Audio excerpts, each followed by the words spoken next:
जगत में जो जो नई घटनाएं घटती हैं या नए दृष्टिकोण खुलते हैं वो हमेशा एक्सीडेंटल और आकस्मिक होते हैं, क्योंकि हम पिछले ज्ञान से तो उनका कोई अनुमान ही नहीं लगा सकते। अब हम कभी सोच ही नहीं सकते कि कान भी कभी रेडियो का काम कर सकता है, लेकिन क्यों नहीं कर सकता है? कान सुनने का काम करता है, रेडियो सुनने का काम करता है। कान रिसेप्टिविटी है पूरी, रेडियो रिसेप्टिविटी है। सच तो यह है कि रेडियो कान के ही आधार पर निर्मित है। मॉडल का काम तो कान ने ही किया है। कान की और क्या क्या संभावनाएं हो सकती हैं, ये जब तक अचानक उद्घाटित ना हो जाए पता भी नहीं। ठीक वैसी घटना दूसरे महायुद्ध में घटी कि एक आदमी को घायल हुआ, बेहोश हुआ, और जब होश में आया तो उसे दिन में आकाश के तारे दिखाई पड़ने लगे। तारे तो दिन में होते ही है, तारे तो कहीं चले नहीं जाते, तारे तो आकाश में होते ही है। सिर्फ सूरज की रोशनी की वजह से दिखाई पड़ने बंद हो जाते। सूरज की रोशनी बीच में आ जाती है, तारे पीछे पड़ जाते हैं। सूरज तारे बहुत दूर हैं, उनकी टिमटिमाती रोशनी खो जाती है। यद्यपि वे सूरज से छोटे नहीं, उनमें तो कोई सूरज से 1000 गुना बड़ा है, कोई 10,000 गुना बड़ा है, कोई 1,00,000 गुना बड़ा है, पर फासला बहुत है। सूरज से किरण हम तक आती है तो उसको 9 मिनट लगते हैं, और जो सबसे करीब का तारा है उससे जो किरण आती है उसको 40 साल लगते हैं। फासला बहुत है,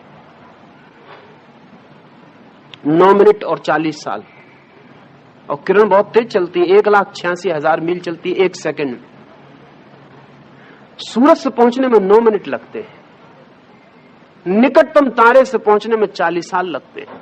और ऐसे तारे हैं कि जिनसे 4,000 साल भी लगते हैं, 4 लाख साल भी लगते हैं, 4 करोड़ साल भी लगते हैं, 4 अरब साल भी लगते हैं। 4 अरब साल के ऊपर का हम हिसाब नहीं रख सकते, क्योंकि हमारी पृथ्वी को बने 4 अरब साल हुए। वैज्ञानिकों का कहना है कि जब हमारी पृथ्वी नहीं बनी थी तब जो किरणें चली होंगी, एक दिन जब हमारी पृथ्वी समाप्त हो चुकी होगी तब पार होंगी। उन किरणों को कभी पता ही नहीं चलेगा कि बीच में एक पृथ्वी के होने की घटना घट गई। जब पृथ्वी नहीं थी तब वो चली, और जब पृथ्वी नहीं हो चुकी होगी तब वो पार हो जाएगी। उनको कभी पता नहीं चलेगा। उन किरणों पर अगर कोई यात्री सवार होकर चले तो पृथ्वी कभी थी इसका कोई भी पता नहीं चलेगा। दिन में वे तारे हैं अपनी जगह। उस आदमी को दिखाई पड़ने शुरू हो गए। उसकी आंख को क्या हो गया? उसकी आंख ने एक नया सिलसिला शुरू किया। ऑपरेशन करना पड़ा उसकी आंख का, क्योंकि वो आदमी सामान्य नहीं रह गया। वो आदमी बेचैनी में पड़ गया, वो आदमी कठिनाई में पड़ गया। पर एक बात साफ हुई कि आंख दिन में भी तारों को देख सकती है। अगर आंख दिन में भी तारों को देख सकती है तो आंख की बहुत सी संभावनाएं हैं जो सुप्त पड़ी। हमारी प्रत्येक इंद्रिय की बहुत सी संभावनाएं हैं जो सुप्त पड़ी। इस जगत में जो हमें चमत्कार दिखाई पड़ते हैं वो सुप्त पड़ी संभावनाओं का कहीं से टूट पड़ना है। बस कोई सुप्त संभावना कहीं से प्रकट हो जाती है, हम चमत्कृत हो जाते हैं। वो मिरेकल नहीं है।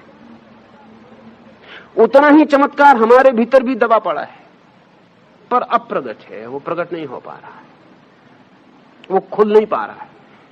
कहीं कोई दरवाजे पर ताला पड़ा है, वो नहीं टूट पा रहा है। योग की दृष्टि, और योग की दृष्टि कोई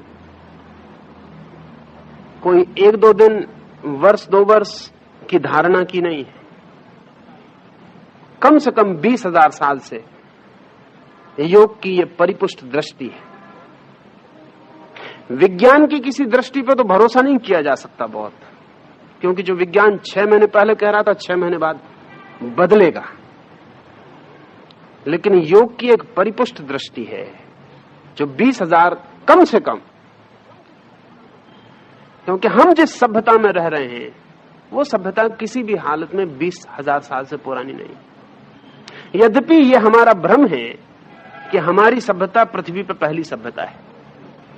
हमसे पहले सभ्यताएं हो चुकी हैं और नष्ट हो चुकी हैं, और हमसे पहले आदमी करीब करीब हमारी ही ऊंचाइयों पर और कभी कभी हमसे भी ज्यादा ऊंचाइयों पर पहुंच गया और खो गया। 1924 में एक घटना घटी। 1924 में